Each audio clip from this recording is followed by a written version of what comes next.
Welcome to Lecture 9 of Foundation Maths for Chemistry. In this one-part lecture, we're going to be discussing calculus.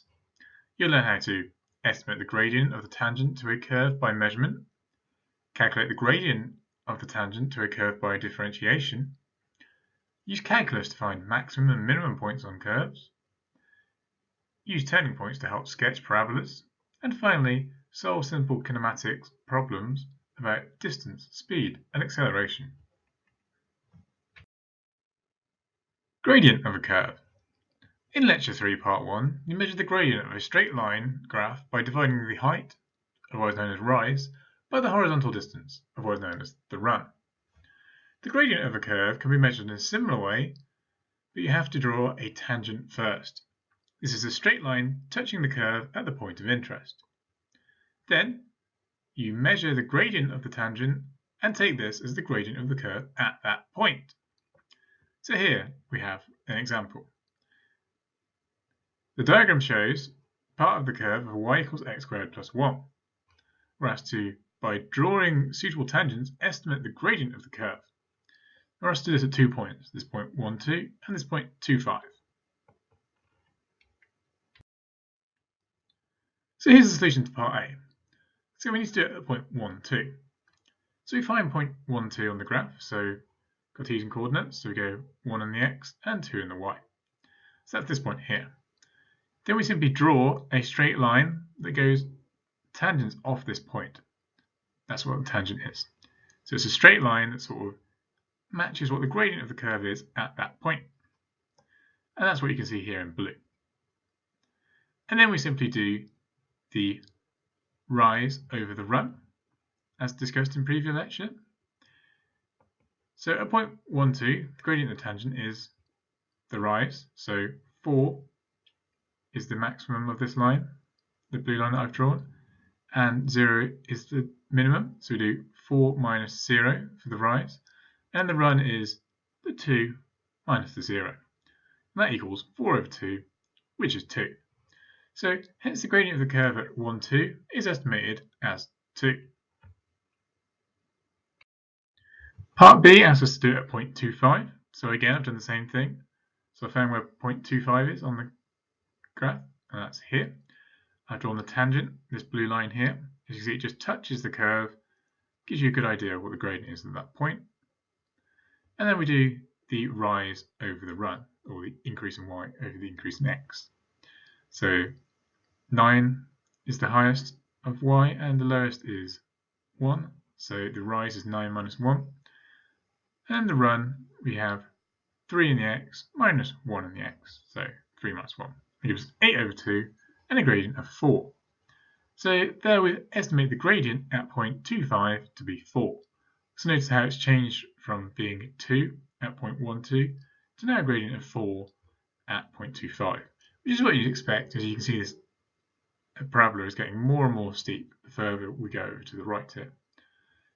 So an estimate of 4, it seems sensible because it's larger than the estimate we had at the previous point.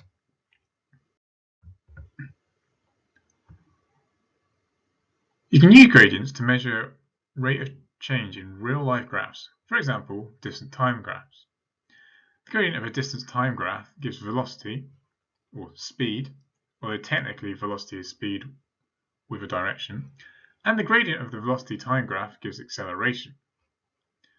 Let's have a look at an example so that kind of makes sense. So we're told the distance time graph shows the distance travelled by a cyclist during the first 12 seconds of a journey. The distance s in meters travelled is plotted against the time t in seconds. So here we can see s in meters on the y-axis and time t in seconds on the x-axis. We first asked to, at what times is the cyclist stationary? And then secondly, we're asked to estimate the cyclist's speed at t equals 7 seconds. So to solve part A, at what times is the cyclist stationary? Well, the cyclist is stationary when the gradient of the graph is 0. So that means that the graph isn't either going up or down. And you can see that happens here. So you see it's going up and up and up, and then it's going down. But in between those points, there's this very brief section where it is not going up or down.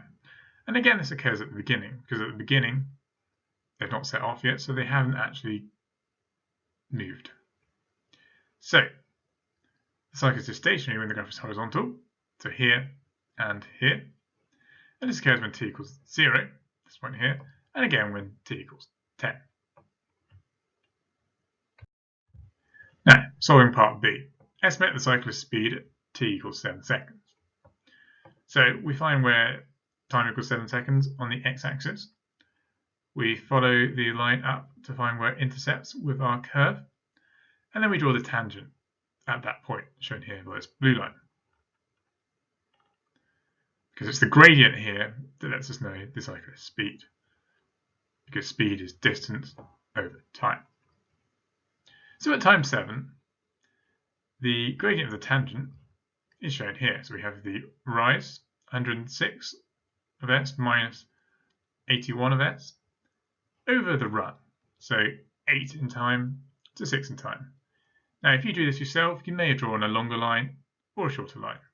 In general, it's good practice to draw as long a line as possible, but it doesn't really matter as long as you're accurate.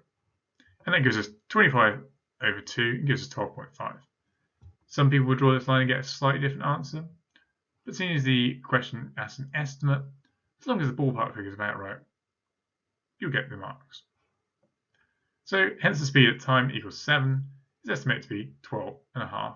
Don't forget the units. So we've done distance over time, hence meters over second, hence meters per second. Now we move to gradient of a curve by differentiation. So if you were to draw the graph of y equals x squared, as seen here, you'd obtain this distinctive curve, call it parabola. The gradient of the curve may be found at various places, such as A, B, C, and D, by constructing and measuring the tangents, like we did in the estimation section.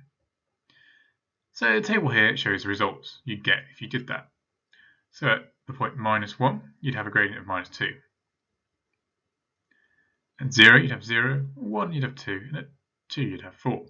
Now note that the gradient in all those cases is twice the value of x. It turns out that this relationship holds at every single point of the graph y equals x squared. Feel free to try that out yourself. So we say that y equals x squared has a gradient function of, as shown here, so this dy dx, so this is the gradient function, equals 2x. So the gradient is simply difference in y of difference in x. And that is roughly, although not exactly, what this expression means. So the process of finding a gradient function is called differentiation. Here is a general rule you can use for differentiating any power of x.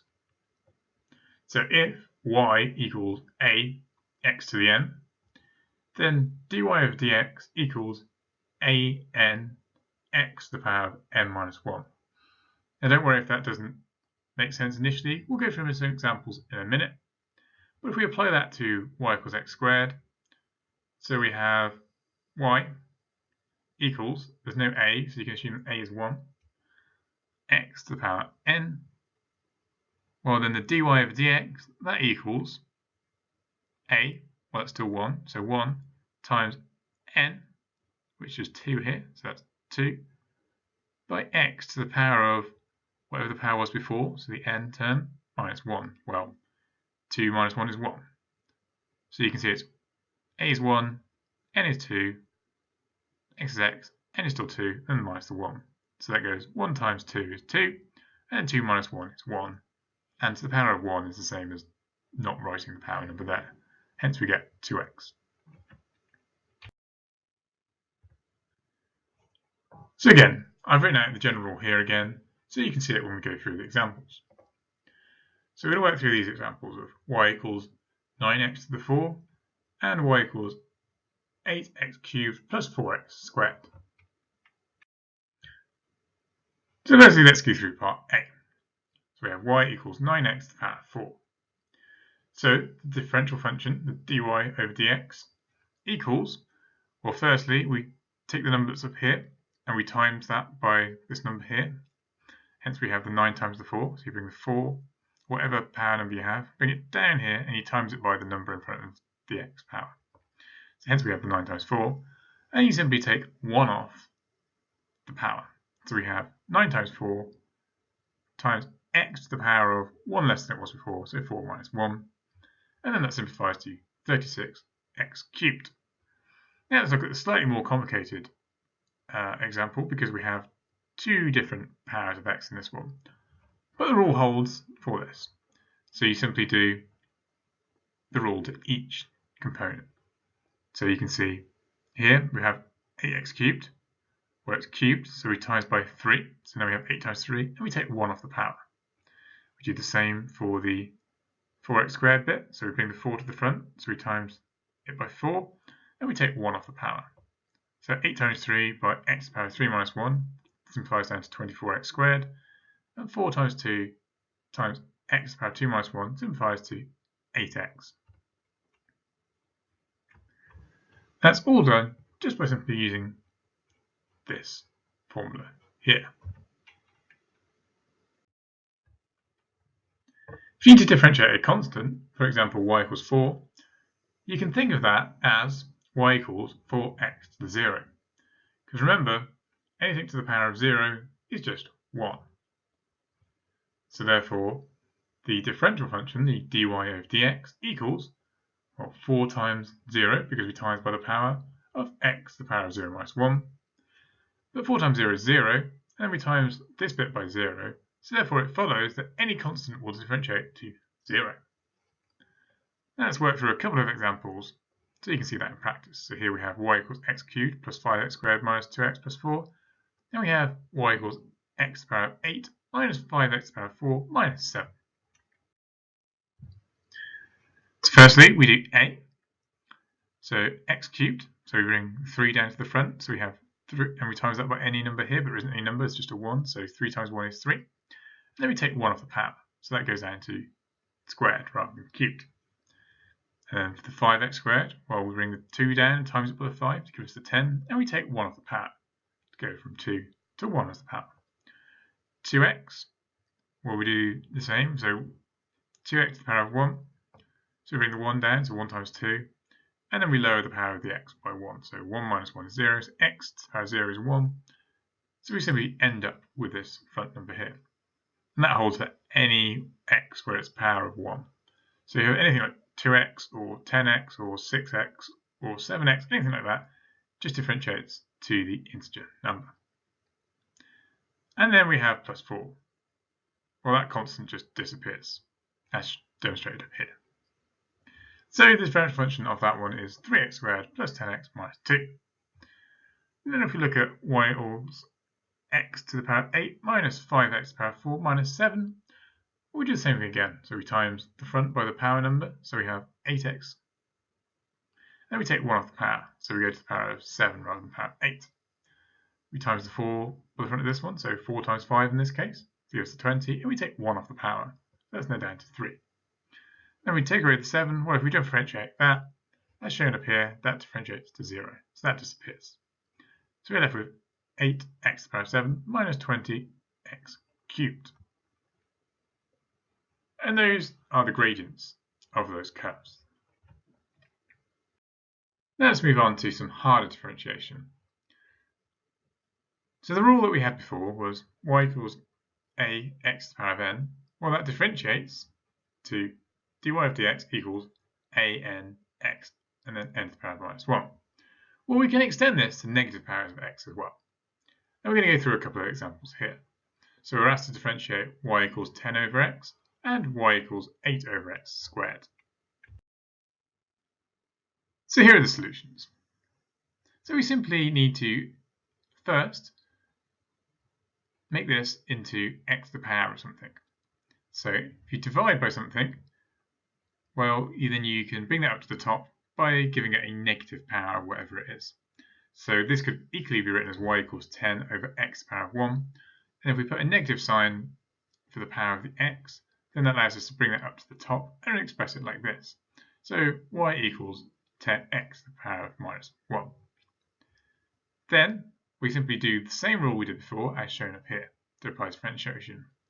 So we times this number here, expressed as a in this equation, so 10 in this case, and we times that by the power number, so minus 1. So we have 10 times minus 1, and then we take 1 off the power number to give us minus 10x minus 2. So the power's gone down by 1, so it's gone from minus 1 to minus 2, and we times the front by the original power, so minus 1. So we have minus 10x to the power of minus 2. And then we can rewrite that in this kind of form here. As we know, the power of minus 2 means divide by something squared. So it can equal minus 10 over x squared. We do the same principle for b as we did for a. So we make sure we write this on a single line. Well, we divide by x squared, so that's the same as times by x to the power of minus 2. Then we follow the same rules as shown up here. So we times the front by the power. So 8 times minus 2, because the power is minus 2 this time. Then we take 1 off the power. So minus 2 minus 1 gives us the minus 3, and the 8 times minus 2 gives us the minus 16. And then we can simply rewrite it in this kind of form by bringing the x to the minus 3 down to the bottom and rewriting that as x to the 3. Note, special care must be taken when expressions are written in brackets. If you need to differentiate the product of two brackets, you simply multiply out and simplify the brackets first. So let's work through an example so you understand what I mean. So here we're asked to differentiate y equals x plus 5 by 2x minus 1. So first we expand the brackets using what we've learned earlier in this course. So x times 2x is 2x squared. Then we have x times minus 1, minus 1x, and then we add on to that 5 times 2x to give us plus 10x, so minus 1 plus 10 gives us plus 9x, and then 5 by minus 1 to give us minus 5. Thus, the differentiation is 4x plus 9, because the differentiation of this expanded quadratic, well, we 2 times the 2 here to give us the 4, we take 1 off the power. So 2x squared turns into 4x. And then differentiate the 9x, well, anything by x to the power of 1 could simply just remove the x bit. So we therefore turn that into 9. And then the constant at the end just disappears. Some questions may give you a string of algebraic terms at the top of an algebraic fraction with a constant denominator. In such cases, simply differentiate the whole of the top and divide this by the same denominator at the end. Again, let's work through an example so that makes sense. So we're asked to differentiate x cubed plus 5x squared minus 4x all over 5. And let's take you through how we do that. So we differentiate the entire top line. So x cubed turns into 3x squared times the 3 at the front. Take 1 off the power, 3x squared. 5x squared goes to 2 times 5 by x to the power of 2 minus 1, so 10x. Minus 4x, well, we can just lose the x part of that, it goes to minus 4. And then we simply just divide that by whatever we're getting divided by before, in this case, 5. So you simply differentiate the whole of the top and divide this by the same denominator at the end, shown here. Now we move on to maximum and minimum points on curves. When a curve passes through a maximum or minimum point, the gradient of the tangent becomes 0, shown here and here. This means that such points can be found by solving the equation dy over dx equals 0. So maximum and minimum points are known collectively as turning points. Since the curve changes direction there, so you can see here, it was going up before and now it's going down. So this turning point here, it's going down before and now it's going up, so there's another turning point here. A quadratic will have a single turning point. This will be a minimum if the x squared coefficient is positive and a maximum if the x squared coefficient is negative. So see here, it is a minimum because it's a 2x squared, so a positive number of x squared. Here it is a maximum because it is a negative 2x squared, so the x squared coefficient is negative.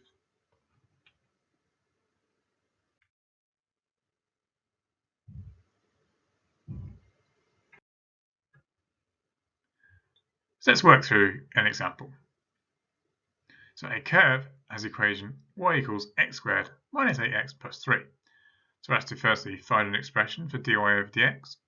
Then we have to work out the value of x for which dy over dx equals 0. Then find the coordinates of the turning points of this curve. And finally, sketch the curve. So let's work through the first 2 points first. So find an expression for dy over dx. So effectively just differentiate this first bit. So x squared turns into 2x and minus 8. 2 times the front and take 1 off the power. Minus 8x turns into minus 8 and the constant disappears.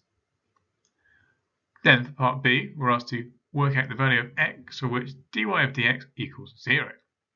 So when dy over dx equals 0, well, this therefore must equal 0. So we know 2x minus 8 equals 0. If we add 8 to both sides, 2x equals 8. And if we divide both sides by 2, x equals 4. So we know x equals 4, that the value of x gives us dy over dx equals 0. So when x equals 4, dy over dx equals 0. Now for part C, we're asked to find the coordinates of the turning point of this curve. Well, we know the x coordinate already because we worked that out in part B. So we simply need to substitute that into the original equation to give us the value of y. Well, I've done that here.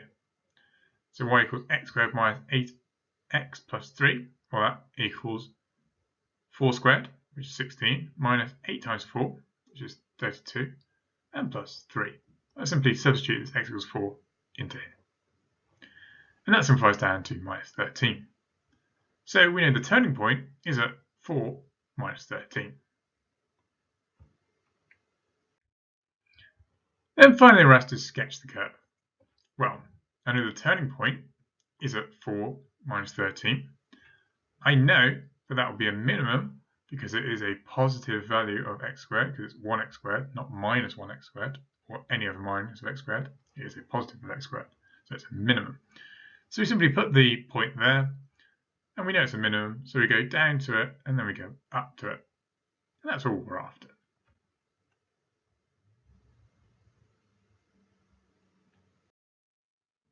We now move to further problems on maximum and minimum.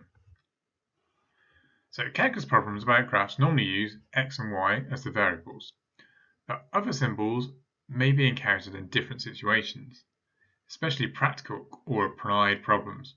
Now we're interested in applied problems in chemistry, because we're applying our maths to chemistry. So here's an example. We have an economist reckons that the total revenue, so pounds of revenue, generated by selling goods at a price of pounds M, each may be modelled by the equation R equals 2000 plus 500M minus 200M squared. So first I have to find the value of M for which the revenue, pounds R, is a maximum, and then secondly, hence find the maximum revenue. Well, we treat this very much as thinking as R is the same as Y, and M is the same as X in the examples we've done before. We're not going to change those letters, but if you visualize it as that, it might help you slightly. So to find the value for M, for which the revenue is maximum, well, we know maximum is a turning point, so that's when the differential is 0. So therefore we know we need to initially differentiate it. So dr over dm in this case, instead of dy over dx, it's just dr over dm. Well, we differentiate it, so 2000, that's a constant term, so we can just get rid of that. 500m, well, that has m to the power of 1, so we can just get rid of the m, but keep the constant number in front of it, so that's 500. And then the differential of 200 minus 200 m squared, well, we times the 2 at the front, so 2 times minus 200 is minus 400. We take 1 off the power to go from 2 to 1.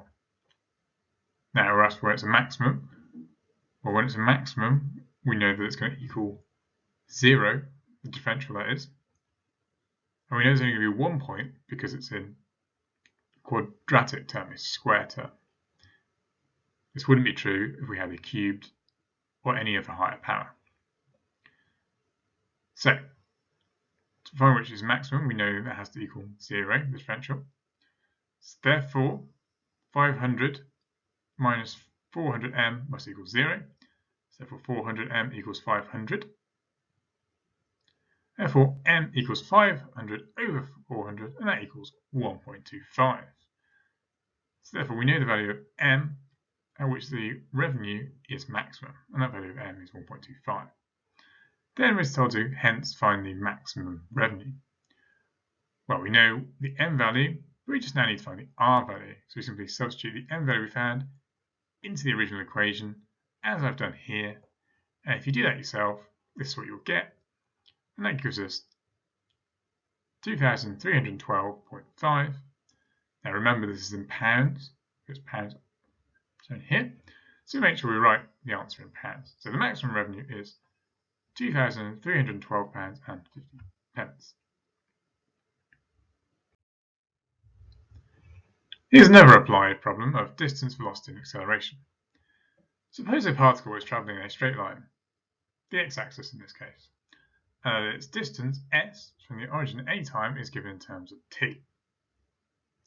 For example, s equals t cubed plus 5t squared. The velocity is the rate at which the distance changes. In other words, the differential of distance with respect to time, ds over dt. So for this example, the velocity of the particle is ds over dt, which equals the differential of s with respect to t. So bring 3 down and take 1 off the power. Bring the 2 down, times it, take 1 off the power. Similarly, the acceleration is the rate at which the velocity changes. In other words, the differential of velocity with respect to time, dv over dt. So for this example, the acceleration a of the particle is the same as dv over dt. That's the differential of this. So bring 2 down times by 3 to give us the 6t, because we lower the power by 1. And because this is t to the power of 1, we can just remove the t and keep the constant. 10. You might be asked to find the distance, velocity, and acceleration of a particle at a specified value of t. The method is to differentiate first, then substitute the given value of t into the appropriate formula at the end.